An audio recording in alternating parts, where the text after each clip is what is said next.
Olá galera, Ale aqui, espero que estejam todos bem, comigo tudo ótimo. Hoje eu estava dando aula para uma aluna e a gente estava fazendo a música Cajuína, do Caetano Veloso. E eu saquei umas coisas geniais nessa música que eu queria compartilhar com vocês.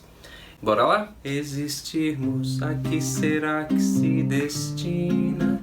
Pois quando tu me deste a rosa pequenina, vi que és um homem lindo e que se acaso a sina do menino infeliz não se nos ilumina, tampouco turva-se a lágrima nordestina. Apenas a matéria a vida era tão fina, e olhamos-nos intacta retina, a cajuína cristalina em Teresina. Primeiro eu vou contextualizar um pouquinho vocês da história dessa música. O Caetano compôs essa música quando depois ele visitar a família de Torquato Neto. Torquato Neto, para quem não sabe, era um grande expoente da Tropicália, um grande poeta e uma figura muito importante, vocês podem pesquisar. E um grande amigo de Caetano. Acontece que Torquato Neto se suicidou logo depois do aniversário dele de 28 anos. E num episódio onde o Caetano resolveu visitar a família dele, e o pai dele em Teresina, Piauí, ele era piauiense? É assim que fala?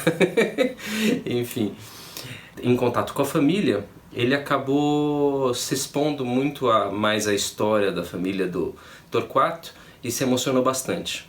E nesse encontro com o Dr. Eli, pai do Torquato, o Caetano saiu de lá inspirado para compor essa canção.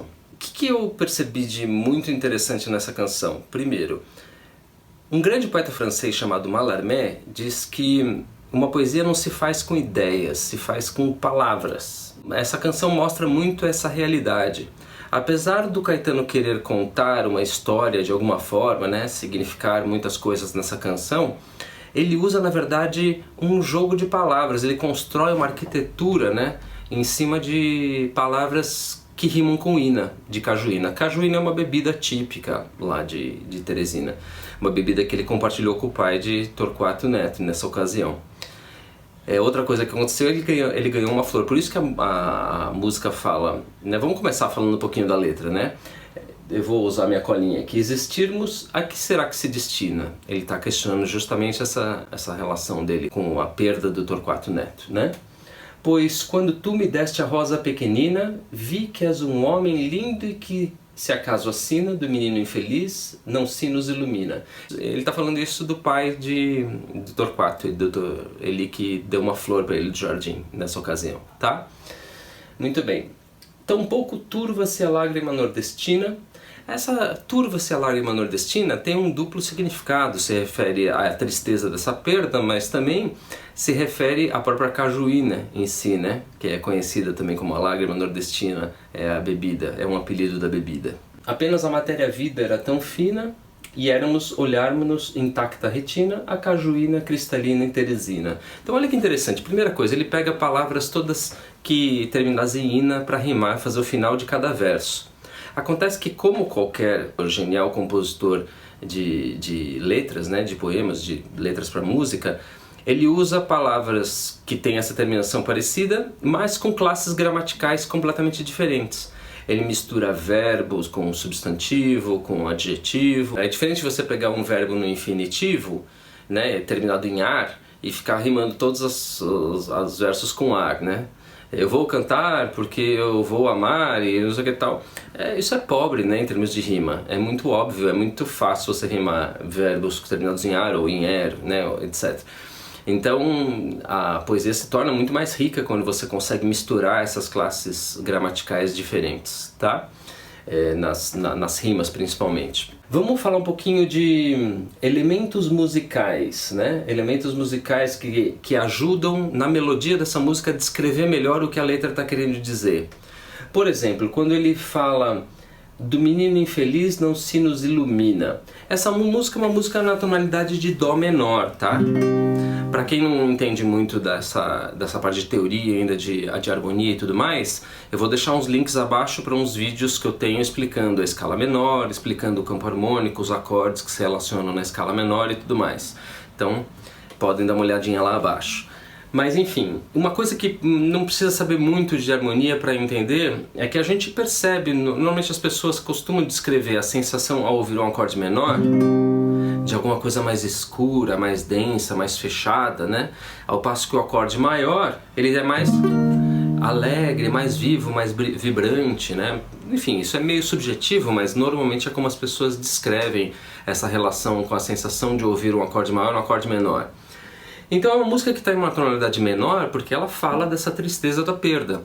Mas no momento onde ele usa a palavra ilumina, é o único momento da música onde ele coloca o acorde relativo maior dessa tonalidade menor que ele estava, que era Dó menor, que é Mi bemol com sétima maior, tá? Então olha que interessante. Um homem lindo. E toda vez que ele canta a palavra lindo, né, ele deixa, ele representa na interpretação dele o quão lindo ele achou o pai do Torquato Neto, tá? Diz que és um homem lindo e que se acaso assina do menino infeliz não se nos ilumina. Olha como essa palavra é iluminada por esse acorde, né? Esse acorde maior, tá? Que aparece só essa vez na música, né? Esse relativo maior da tonalidade. Outra coisa, na próxima frase, tampouco turva-se a lágrima nordestina. Como é que ele constrói uma melodia em cima dessa questão da lágrima nordestina? Uma melodia descendente, né? Tampouco turva-se a lágrima nordestina. E chega lá no máximo grave, né? Da melodia. Porque ele está falando justamente da lágrima, né? Numa situação onde nós temos a lei da gravidade, a lágrima geralmente cai para baixo, nunca para cima. Então, ele usa uma melodia descendente para descrever essa queda da lágrima, né?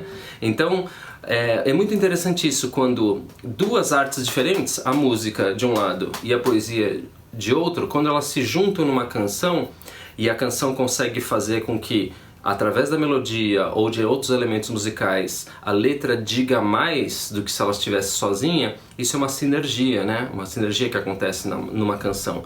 E isso que é muito interessante nesse processo da linguagem da canção, tá? Enfim, eu queria dar uma leve desconstruída nessa música só para chamar a atenção a essas pequenas coisas. A gente poderia ficar falando de vários outros elementos, tá? Mas eu queria chamar a atenção para essas coisas que aparecem nessa canção, que é muito bonita.